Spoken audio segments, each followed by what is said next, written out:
makes this decree that everybody should worship the God of Daniel. These people were pagans. They worshipped a multiplicity of kings. But as the result of what Daniel did, the king and his people become worshippers of the only true and living God. And I particularly like the way in which he makes his decree that people should tremble and fear before the God of Daniel, not any other God, the God of Daniel. And so it seems to me that it comes to us, first of all, as a question and as a challenge. Are people talking about your God, as these people talked about the God of Daniel? Are they talking about the God whom you worship in this way? Are we living in such a manner as to lead people to speak in this way and to realize that the God whom we worship is the only God, the only true and living God? Now, the question that therefore is before us is this: what is it that we can do? The position seems hopeless. Yes, it seemed equally hopeless, if not more so, in the case of Daniel. Well, what was it that Daniel did? What is it that explains this amazing result which was produced in these most adverse circumstances? And this is, I feel, the instruction that we stand in need of. Now, there are many today who are concerned about this and about our witness amongst these masses of pagan, godless people who are round and about us in this country. And as you know, for a number of years, books and booklets and pamphlets have been written and published and produced, designed to teach us how to do this, how to be a successful soul winner, how to bear your witness. Movements have come into being which train people to do this personal work, as it's called. And they're told what verses to quote and what to say if somebody says this and that. And movements and societies are springing up in every direction. Some churches have held classes and then examinations and given people diplomas. They're now fit to go out and to do this personal work. It's something which is being highly organized, with a good motive, of course, an excellent motive, to bring people to a knowledge of the only true and living God. But it seems to me that there's something wrong here somewhere, because all this tremendous activity today seems to be so different from what one reads about in the scriptures themselves. You look at these early Christians in the book of Acts and the impact they had upon their fellow men and women. There's no indication that they ever attended any classes or had some special instruction or were given some kind of formula or technique. That's the term, technique. No. Or read the great story of the early Protestants, the Puritans, the early Methodists and others. These people were able to have the same effect as Daniel without any of these special classes of training and so on. It's something that arises from within spontaneously. And what we have to do is to recapture this biblical method with regard to this whole question. Very well. I suggest to you that it's all here in this one chapter. Well, the answers that one finds are these. The first thing about Daniel that led to this amazing result was that he was better at his work than anybody else. That's the first thing that attracted people's attention to him. This is made quite clear, isn't it? You noticed at the beginning that it pleased Darius to set of the kingdom 120 princes, and over these 3 presidents, of whom Daniel was first. And indeed it was the king's purpose to set Daniel over the whole realm. Why did he do this? That's the question. And the answer is given. Because an excellent spirit was found in him. And it's again put in this form. These presidents and princes who became jealous of Daniel because of his promotion, They sought to find occasion against him, but they could find none occasion nor fault. Why not? Because, forasmuch as he was faithful, neither was there any error or fault found in him. That is, in connection with his work, his job, the thing that he had to do from day to day. Now, this is the first thing that led to this wonderful result, that Daniel was better at his work and at his job than anybody else whatsoever. We are not told that he was a better personal worker. No, but we are told he was a better worker. Honest, reliable, and faithful. And that's the thing, this man's spirit, his attitude towards his ordinary employment, was the first thing that drew attention to his God. Now, to me, this is the most important thing of all for us to realize at this present time. We tend to think of this question of influencing people to come to a belief in God in terms of something special that we do when we finished our work. But that's the fallacy. We are to do this in the midst of our work, mixing with people, wherever you are, whatever you have to do. That's your opportunity. Now, I'm so concerned about this that I must tell you 2 or 3 stories to illustrate what I'm saying and what I mean. There's a lady whom I know, a fine Christian lady, bearing a very good witness at this present time. But she wasn't always such a person. She was more or less living the life of the world, nominally a religious person. But she was working in Harrods stores in London. One afternoon she was taken suddenly ill with severe pain and was diagnosed as an appendix, rushed to hospital, had her operation. And it was successful, and here she was convalescing. And one day she to one of the nurses on the ward and put this question to her. She said, "Nurse, why are you different from all the other nurses?" She said, "I've been watching." And she said, "I've noticed that you're different. I notice all these other girls on the clock. And they seem to be waiting for the clock to come to a certain point so that they can go off duty.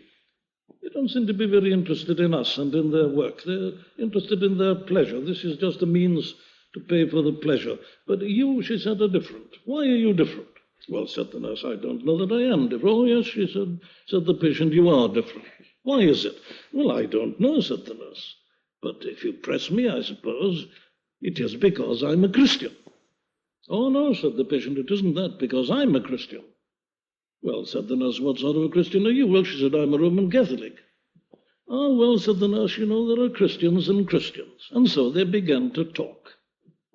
And this went on and on and on until it ended by the nurse suggesting to the patient that when she was fit to do so, she should come with her to the place of worship in which she normally worshipped. And this happened. And the patient came and was converted, and, as I say, has been a very fine Christian ever since. Now, you see the point of my story. This patient became a Christian, not because the Christian nurse turned to her one day and said, "Are you saved?" or began in this mechanical way to bear her witness or to give her testimony. She never mentioned these things at all. The nurse didn't ask the patient any question, but the patient asked the nurse a question. Why? Because she saw she was a better nurse, more conscientious, more honest, more thorough, greater care of the patients. Now, you see, that's how it happens. Let me tell you another story, because this thing to me is really so vitally important at a time such as this, that we can't emphasize this too strongly. Some of you may remember how during the last war, we were all amazed to read in the papers that Stalin, that cruel tyrant in Russia, had issued an edict that the repressive measures against the Christians were to be relaxed. Now, this was astonishing. He'd persecuted the Christians. Suddenly, he relaxes the measures against them. Why did he do this? And at the close of the war, after the end of the war, some of us were given the explanation. A great Christian from Hungary, Professor Kish, great anatomist, came over to this country, and some of us asked him the question, did he know why Stalin had suddenly relaxed the regulations? "Ah, yes," he said, smiling. "I know exactly how it happened." And he'd been told this by some very high-ranking officials in the Russian army of occupation in Hungary. And it was this. Stalin had his representatives, his commissars, right through the whole of Russia. And he would receive reports of how the work was going in various departments. And he kept on noticing that the reports kept on saying that the best and the most reliable workers in all the munition factories were these ridiculous people called Christians. They were better workmen, more honest, more conscientious, more reliable. And he kept on getting these reports. At last he was so impressed. He said, "Look here, we must relax our repressive measures on these people," simply because of this spirit that was in them, that no fault, no error, reliability. Well, there you are. I could tell you many other stories. I must tell you one other because it was such a striking one. I was at one time on the London Council of the China Inland Mission, as it was then called. And I still remember very vividly the case of a young lady who appeared before us and who was on the verge of going to take up her work in China. And this was the story. This girl was a very able girl, exceptionally able. And she turned out to be a most excellent missionary. But there was a time when she wasn't a Christian at all. In fact, she was a communist. She was a very clever girl, as I say, and had a very good scholarship to Cambridge, to one of the colleges in Cambridge. And she became the secretary of the Communist Society in the University of Cambridge. And she was very keen on this and anti-Christian. Well, she happened to be there during that very severe winter of 1946-47. Some of you remember it. Everything froze up, one of the severest winters of this century. And the result was that there was a great water shortage, and that led to the fact that baths were greatly restricted. Every student was only allowed one hot bath per week. And, of course, everybody was anxious to have this. And they were all pressing their claims and pushing forward, some trying to get 2 or 3 if they could. And they were all doing this except one girl. And the communists noticed that this one girl was different. She wasn't aggressive, wasn't always demanding her rights, allowing everybody else to push forward, taking her turn when it came. A student like herself, but a quiet, demure girl. Not as intelligent as this communist. However, the communist was so impressed by this that she went to this other student one day and said, "Look here, why is it that you're less aggressive than the rest of us?" "Well," said the girl quite innocently, "it's because I'm a Christian." And this led to a discussion. And the communist was so impressed by this that she couldn't leave this girl alone, but went to talk to her. She said, "This girl is doing what I believe should be done, but I'm not doing it. We believe in equality, but we're all aggressive and selfish. This girl is practicing what we claim to believe, and she's a Christian." Well, it so impressed her and so worked upon her that it led to her conversion. And so she becomes an excellent missionary in China. I think it's clear as to what I'm trying to say. In none of these cases did these people, as it were, tackle the non-Christian and accost them and put the question to them in the mechanical way that the booklets teach and the movements teach. Not at all. They didn't initiate the conversation. But because they were what they were, because they were different, they attracted attention, and the others begin to question them, and it leads to this wonderful result. Well, now, my dear friends, we are living in a day of exceptional difficulty, yes, but of exceptional opportunity. It's a day that is characterized by dishonesty, theft, robbery, pilfering, lying. We know all about it. In high places, presidents and kings and emperors and prime ministers as well as ordinary people. A world of utter dishonesty when you can scarcely rely upon anybody. What a wonderful opportunity for us. You see, what we need to do is not to attend classes and to be taught mechanically how to do these things. We've just got to live as Christians. And that means that you're more reliable at your work than anybody else. You're more honest. You're more thorough. You don't work to the clock, but you do your work. And you've got a sense of responsibility. What a wonderful opportunity to show the difference. We should stand out in society as the best and the most reliable, the most trustworthy people in the whole of the country. That's the first thing that draws attention. Very well, but that leads, of course, to everything else. The next thing that people noticed about this man, Daniel, was that he was the man he was because of his religion, because of the God whom he worshipped. You know, these men who were plotting against him, these presidents and others and princes who were so jealous of him because of his promotion, they had great insight into all this. You know, the man of the world has often great understanding, and he can see through appearances. And they paid Daniel a great compliment. This is what I read. Then said these men, we read in verse 5, we shall not find any occasion against this Daniel, except we find it against him concerning the law of his God. They said, we'll never catch him out with regard to his work. Never. There's only one place to catch this man. It's about this worship of his God. Now, why did they say that? Well, because it was quite clear that this was the thing that made him the man he was. It wasn't his belief in honesty, it was belief in his God. It was his religion. In other words, it was clear to everybody that Daniel's religion was the biggest thing in his life. It was the controlling thing in his life. It was the central thing in his life. He wasn't one of these men, you know, like everybody else, except that on Sunday morning he picks up a bag, as it were, religion. And then he practices religion on Sunday, puts the bag down again, and then is like everybody else the rest of the week. Not at all. This man's religion was the big thing, the controlling thing, the determining thing. And it's when people see that about us, they begin to pay attention to us. You know, talk doesn't influence people. They say it's easy to talk, they say. We know the arguments, and you can have an argument. That isn't what impresses people.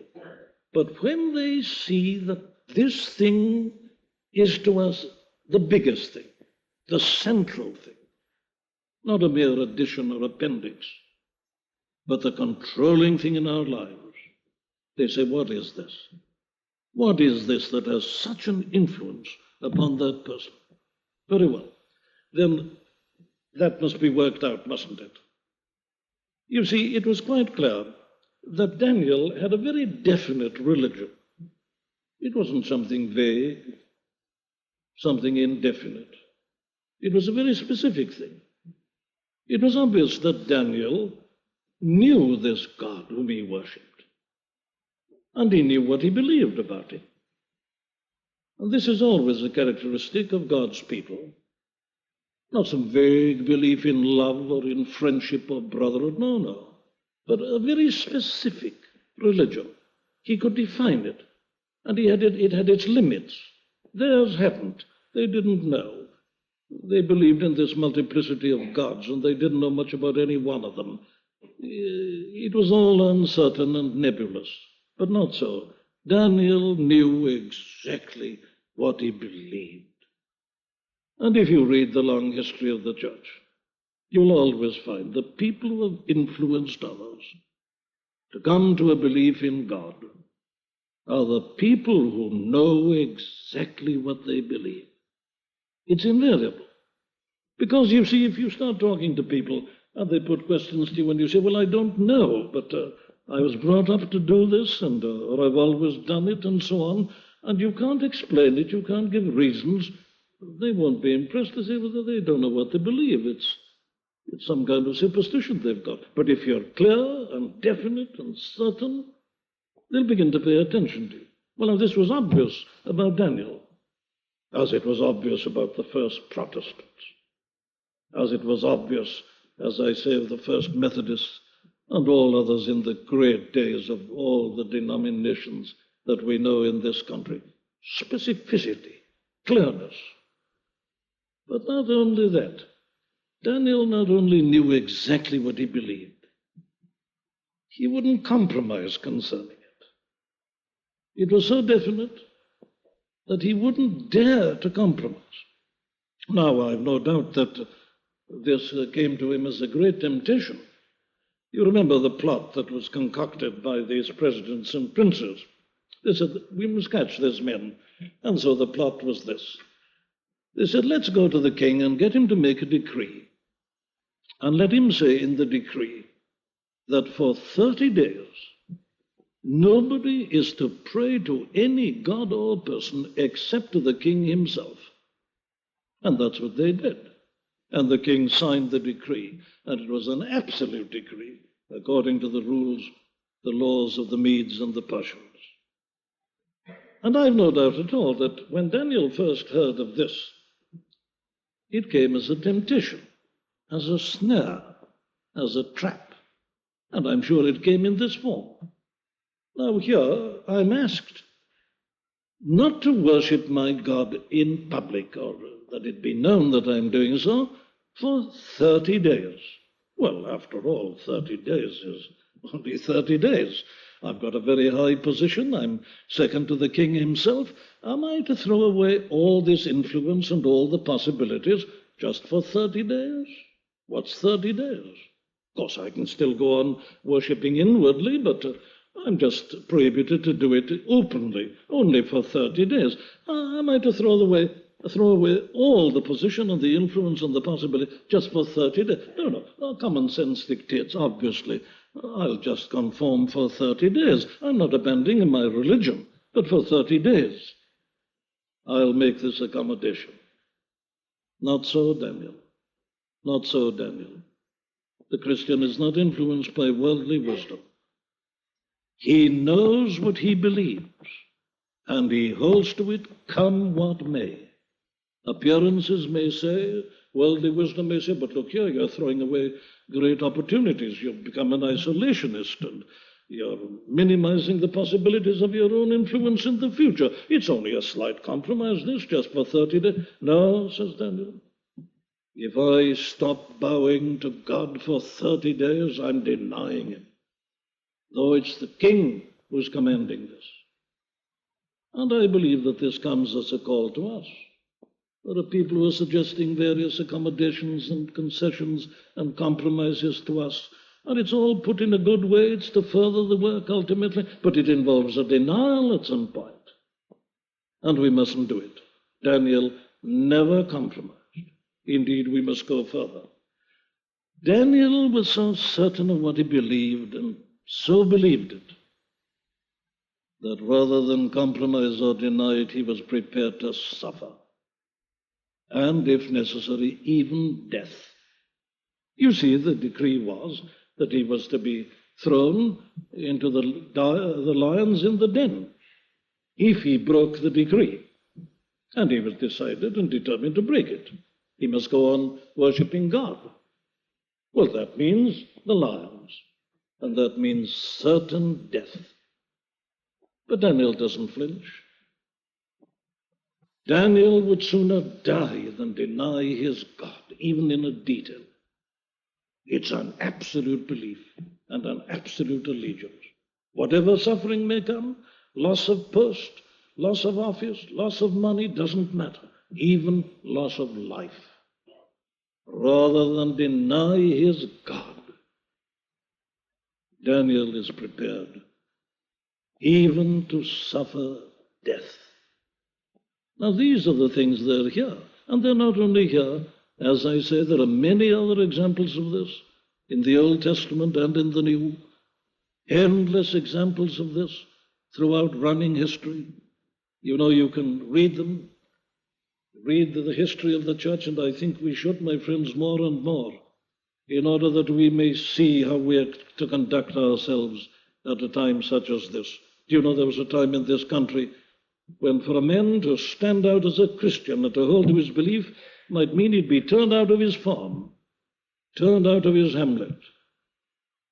I had the pleasure of visiting Forsley this last week, and there I was reminded of that great Welshman John Penry, dying at the age of 34, leaving a wife and children, rather than deny his God and his faith in him.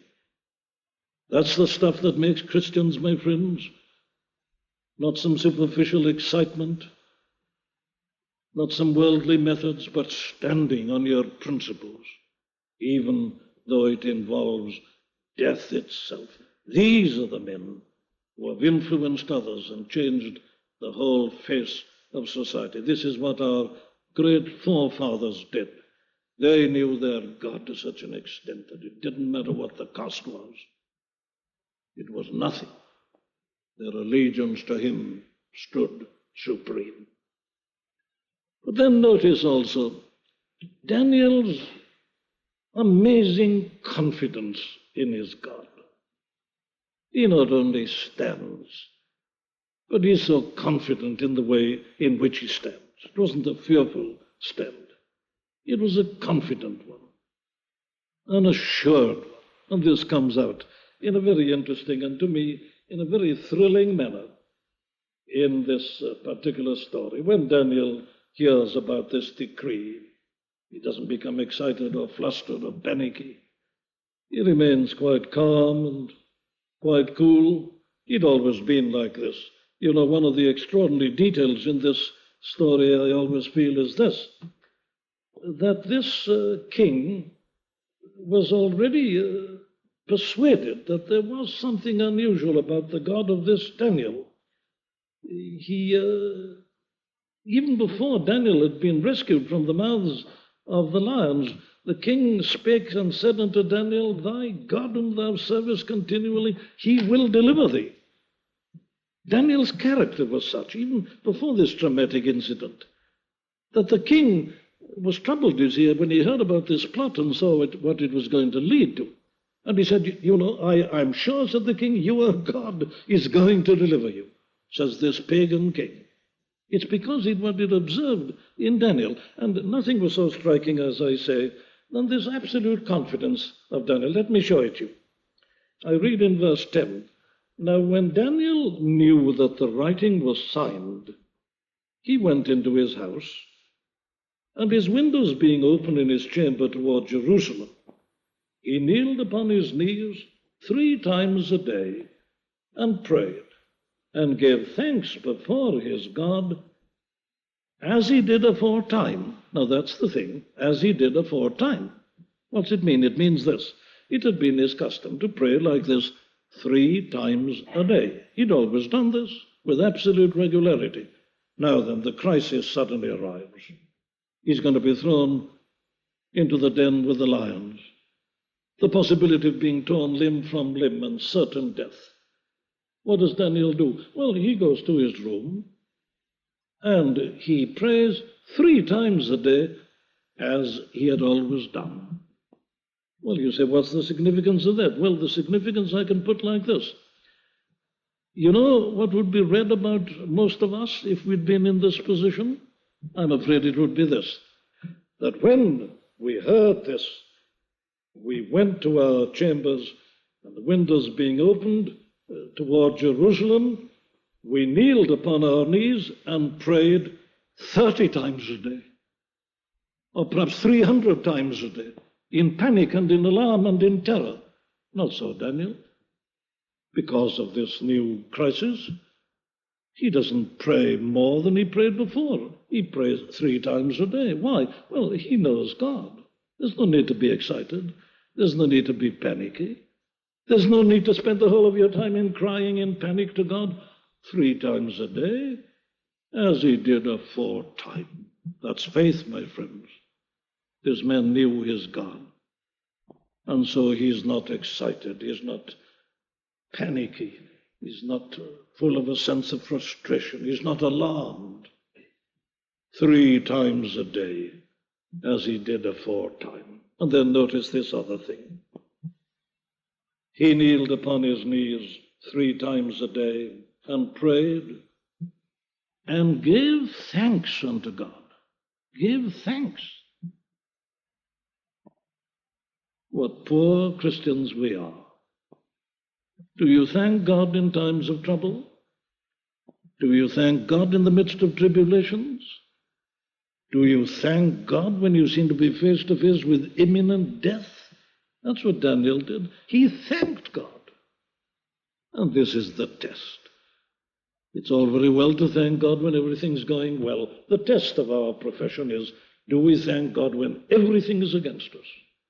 When all things seem against us to drive us to despair?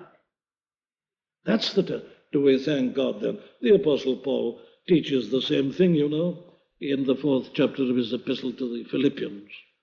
He says, in nothing be anxious. In nothing. Doesn't matter what it is, it's all inclusive. In nothing be anxious, but in all things, in every circumstance, with prayer and supplication and thanksgiving, let your request be made known unto God. And it's because we don't thank God that we don't receive blessings. Thank him always. Why? Well, because he is who he is. Doesn't matter what your circumstances are. You don't think of the lions, you think of God. God is always to be thanked and to be praised. He's given you the gift of life, health, strength, family, friends, food, clothing, prosperity. Thank him. Thank him above all for his Son and the way of salvation. There is always everything for which to thank God, whatever the circumstances. And circumstances mustn't control our thanksgiving, but we must always thank him. And then the last thing I notice is this. When Daniel knew that the writing was signed, he went into his house, and his windows being opened in his chamber toward Jerusalem. What does this mean? Well, the Jews, they had a great temptation. And the temptation was to localize God in Jerusalem. You remember the story of our Lord and the woman of Samaria. And they had a discussion about this. The woman said, you should worship God in this mountain. That's what the Samaritans said. But the Jews say you should worship God in Jerusalem, in the temple. And this was an old argument. Should you worship God in this mountain or in Jerusalem? They tended to localize God in Jerusalem. It was wrong, of course, and yet there's a sense in which one can understand it. And Daniel was a Jew, and he still looked toward Jerusalem. That's the place where God had manifested his glory. So when he prays to God, he opens the windows in the direction of Jerusalem. Why? To expect the answer. That's where the answer is going to come from. God's going to answer. Open the windows. Be ready. Everything's against you. It's a desperate moment. It's a great crisis. There's no hope at all. Ah, yes, God, the God of Jerusalem, open the windows. Expect the answer. That's what William Carey said, wasn't it? Expect great things from God. My dear friends, it's people like this who affect and who influence others. And when people, they know us and they watch us, as Daniel was watched by these others. They watch every move. It isn't what you and I say, it's what we are. They observe all this. And when they see this kind of spirit and faith and steadfastness and loyalty and dependability and unruffled calm, come what may, they begin to pay attention. They say, what is this? This man, it isn't the man, it's his God. And so, you see, that brings me to the end. This is what I read at the end. This king, he states it all so perfectly. He makes a decree that in every dominion of my kingdom, men must tremble and fear before the God of Daniel. Why? Well, he says, for he is the living God. He says, our gods are not living gods. We make them. We carve them out of wood or of stone or of metal, and we put them on a pedestal, and we bow down and we worship. But they can't move and they can't do anything. We have to carry them about. They're dead. They're not alive. This man's God is a living God. He's there. He's able to do things. And this is what we must teach people and give this impression. That God isn't some term about which we argue, but is the living God. And then he goes on to add to that, you noticed, and steadfast forever. And his kingdom that which shall not be destroyed, and his dominion shall be even unto the end.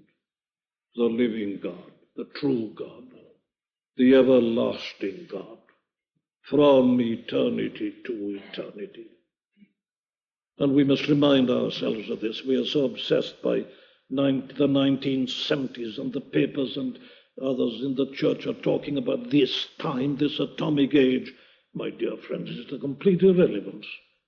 Our God is the everlasting God, Jehovah. I am what I am, I shall be what I shall be. From everlasting to everlasting, he cannot change, the Father of lights, with whom is no variableness, neither shadow of turning. Atomic age, pathetic. What is it in the sight of God, who is and always will be, and cannot change and cannot deny himself? And he delivereth and rescueth. Of course he does. That's why we're here this morning. He delivered Daniel. He delivered his own son from death and the grave. He delivered the children of Israel so many times. He has delivered his people throughout the centuries, and he will go on doing so. Who hath delivered, worketh wonders and signs in heaven and in earth, who hath delivered Daniel from the power of the lions. That's the only way to influence our contemporaries. Not some mechanical bearing a witness, saying a word, doing this or that. It's all right. If you want to do things like that, go on doing them. But I can assure you, my friends, not only on the basis of the teaching of the Scriptures, the whole teaching of the Christian church, the people who really do influence others are those who behave and live as this man Daniel did, and as countless thousands of unknown Christians have done throughout the running centuries. You say the times are terrible, everything's against us. What can I do? That's what you can do. Are you better at your work? Are you more honest? Are you more reliable? Are you more conscientious? Is there a good spirit? And then is it clear that you know whom you have believed? You know exactly what you believe. You know the way of salvation. You know what's going to happen to you in life and death and in all eternity. And you so know this that rather than deny it at any point, you'd gladly suffer even death itself. And so you go on, unruffled, undisturbed, knowing your God, relying upon him, ready to suffer anything for his great name's sake. And others looking on, they begin to say, what is this? This man's God seems to be real, seems to be living, seems to be powerful. And they begin to ask questions and to draw near and want to know more about him. And so you and I have the great and the glorious possibility of leading people out of darkness into God's marvelous light, the God of Daniel. Are they speaking like that about your God? Let us pray.